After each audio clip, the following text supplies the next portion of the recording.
to all Kenyans, for us to achieve most of these things under the COVID restrictions, I want to thank you.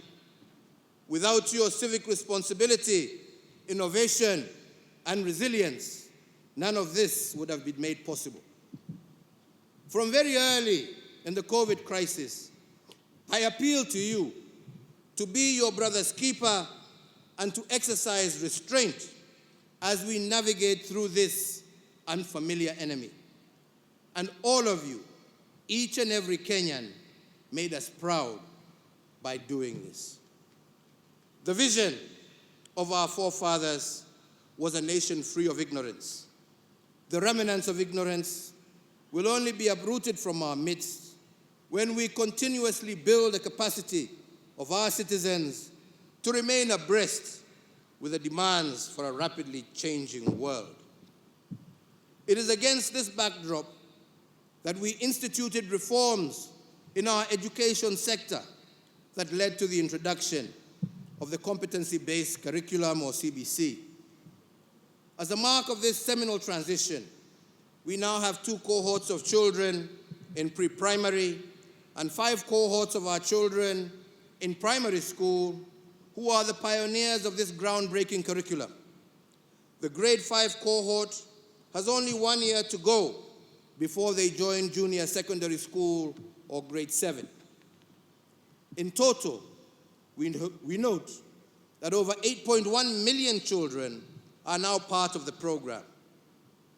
As a caring government, and one that appreciates the solemn duty of the state to prepare every child for their destiny, we will continue enriching the curriculum to ensure that our children sharpen their talent and maximize their opportunities in keeping with our vision for a holistic growth of every child in Kenya.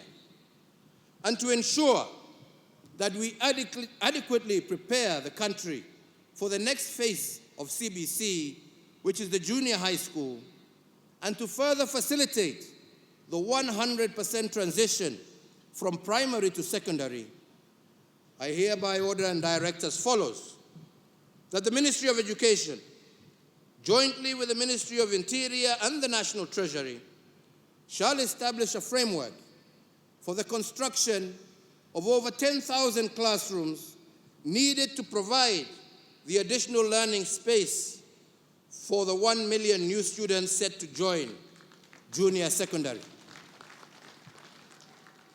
That the National Treasury engages Parliament to appropriate 8 billion shillings towards the construction of classrooms, and that the construction of these classrooms be undertaken by local contractors within the vicinity of each school so as to provide further stimulus to local economy, and that the payments for the construction of the said classrooms be remitted directly to the contractors in their respective sub-counties. This initiative will tap into the skilled manpower within the counties, empowering locals with enhanced economic opportunity. And fellow Kenyans, to address the gap of the remaining 10,000 classrooms across the country, I call upon all members of the